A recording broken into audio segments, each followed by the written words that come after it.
It's important to have a float plan whenever you do get underway.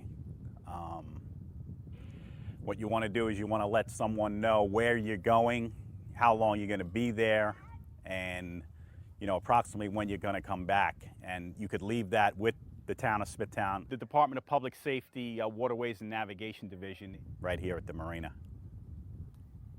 If you're filing a float plan, what you should do is notify some of your neighbors, some family members, let them know that you're going out, where you're going to be going, and approximately when you're going to be due home.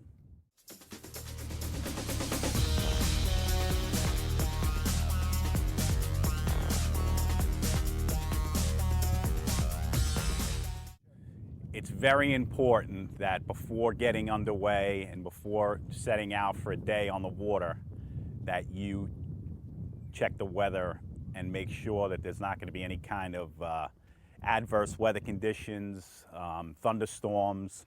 You should monitor the radio very closely. If there's any kind of major thunderstorm activity in our area, Channel 16 VHF FM, the Coast Guard will put out a notification, and they'll let you know exactly where and when the storm is coming in. And at that point, you should seek safe harbor immediately.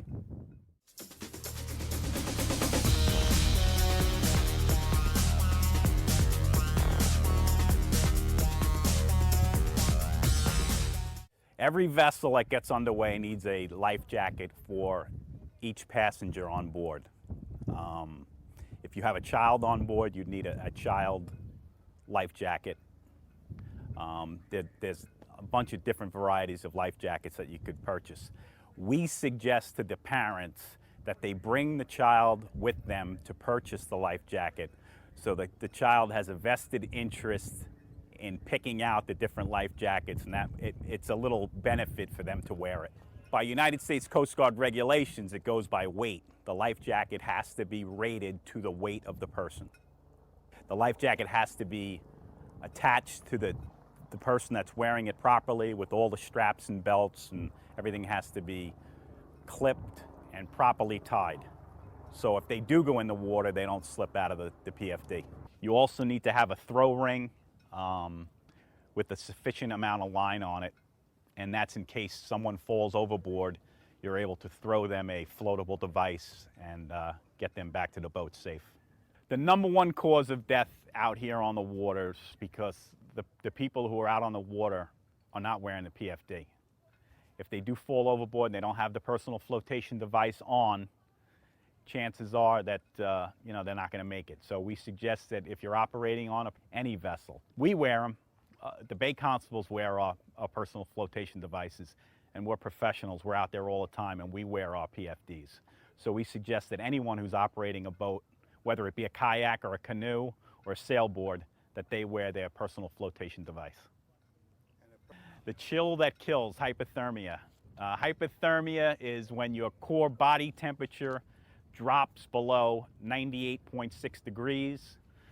It's something that can come on very sudden in the water. It's one of the main reasons that people die when they fall overboard is hypothermia. And we suggest that you dress properly, you do wear your PFD, and if you do fall overboard and you're able to get back on your boat, you want to remove all the wet clothing that you have and try to get as warm down in a warm compartment. Wrap yourself with dry blankets, get that wet clothing off right away, and get yourself some medical attention. In the town of Smithtown, fatalities in boating accidents are not very common. They're quite rare. We have had fatalities based on jet ski accidents in the township of Smithtown. You have to have a New York State boating safety certificate in order to operate a personal watercraft in the state of New York.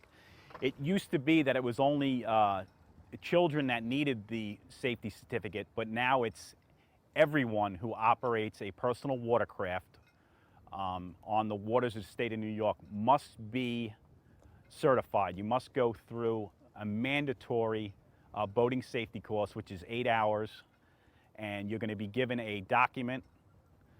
It's your boating safety certificate, and that must be carried on board at all times. And that's something that we are very active in checking. Whenever we see a young boater on the water, we're going to make sure that they have that safety certificate. During the course of patrol, the bay constables will write summonses. The primary thing that they're looking for is equipment violations. They also will write speeding summonses. All the harbors are 5 miles an hour and will encounter speeding vessels. The other thing that we're also looking for is people who are boating while intoxicated. You know, there's different levels of emergencies on the water. If you're out there and you're out of gas, what you want to do is you just want to try to wave a passerby boater.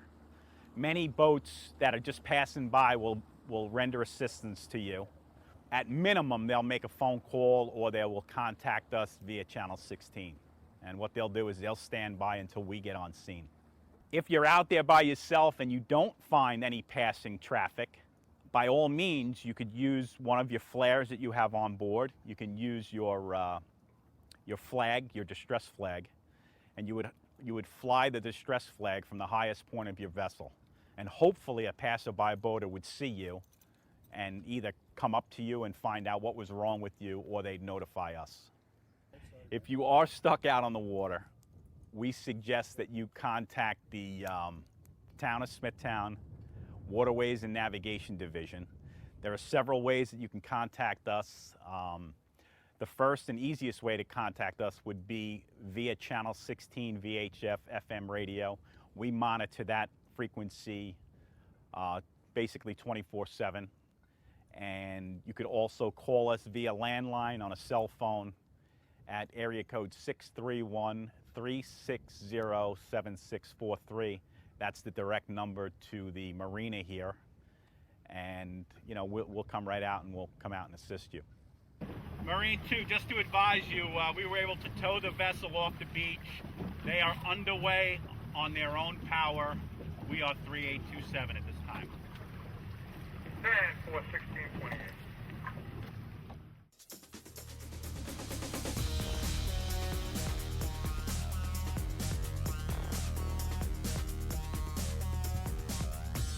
Different vessels require different items that must be carried on board. It really doesn't change much to the size of the boat.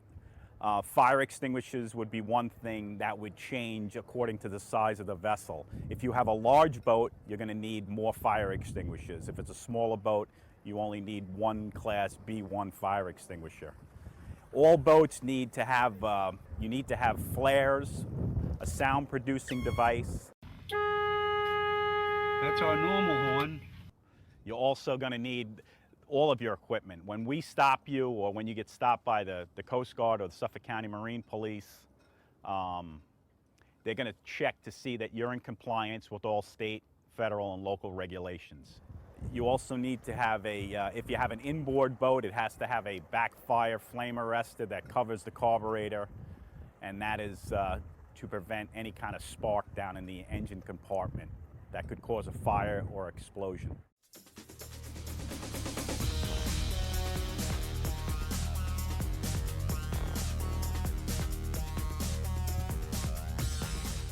In today's environment, we have a lot of people who are going out on boats today that don't have radios, and we strongly are opposed to that type of thought process with the people, because a lot of times they're going to go out into these areas, out into the Long Island Sound, and you're not going to have very good cell service.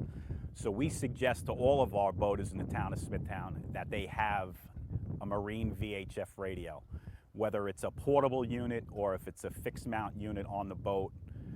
That way you can contact us, or you can contact the Coast Guard directly via Channel 16 VHF FM. Pieces of equipment that you could have on board your boat: a marine radio, a VHF radio, a first aid kit would be a good thing to have on board the boat. You might want to have a paddle. You might want to have a bailing device or a pump, some kind of a pump. We also think that it's a good idea to have a GPS on board, maybe a flashlight. It's good stuff to have on the boat.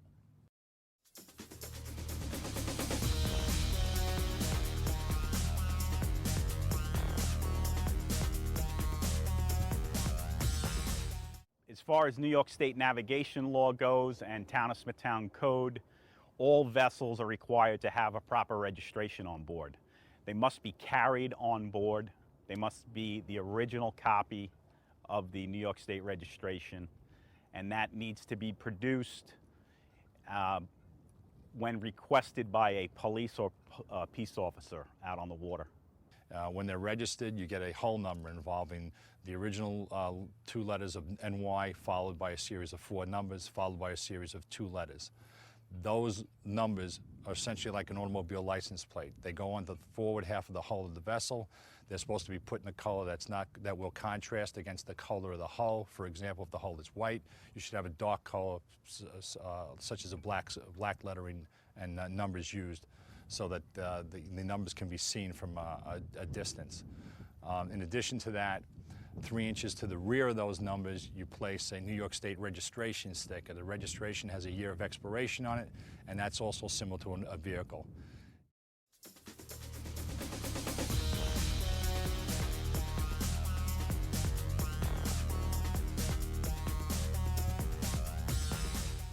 In the channels in the Town of Smithtown, the maximum speed is 5 miles per hour. It is also slows down to certain areas that are designated as no wake zones, particularly when you're coming into marina areas. There are buoys that are in the channel that designate this. They're white buoys. They give you information.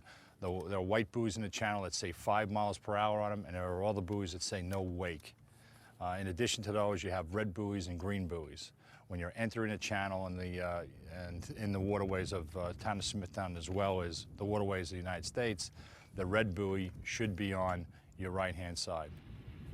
Generally, the rules of the road are that a motorboat that is overtaking a vessel that's in front of it should sound the horn twice and pass it on its starboard side, or sound the horn once and pass it on its port side.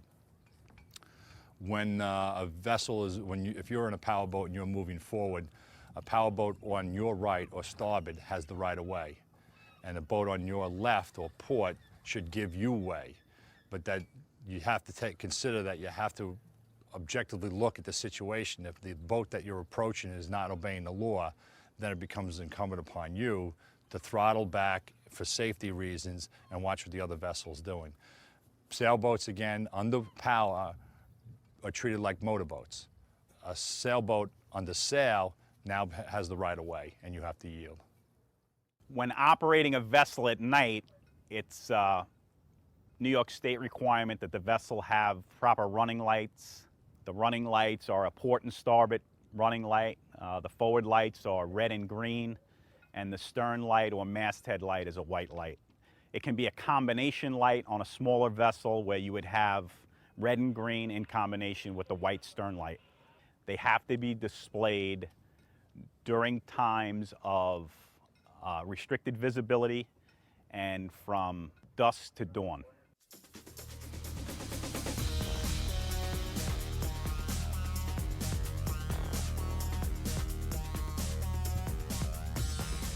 A vessel that's transported down to the marina that's going to be launched on a trailer usually has a trailer that's going to be appropriate for the weight of the boat, and that would be determined by the most of the commercial marinas that sell trailers or sell boats are going to match them together.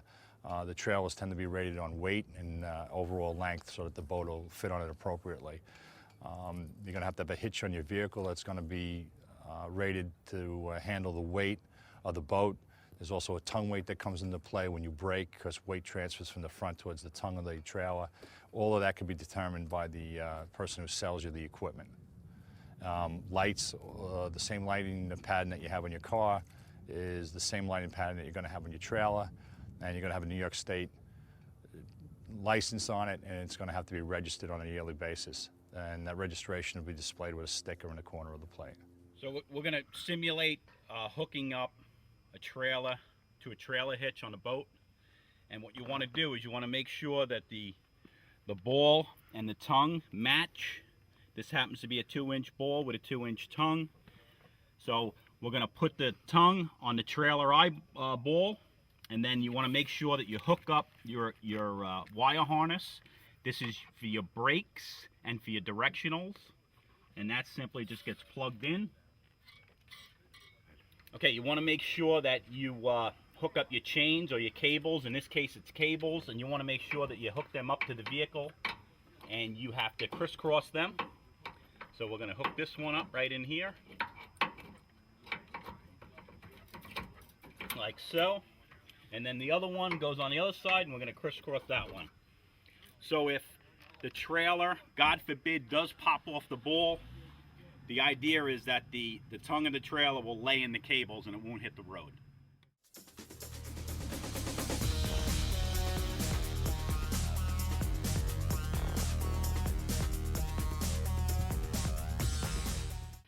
It's very important to check the plug before you launch your boat. As you can see right here, the vessel is taking on water, and if you don't put the drain plug in, you're going to sink. So make sure that you put the plug in before you launch your boat. It's important that you check your bilge, and you want to make sure that you don't have any kind of fuel vapors down there.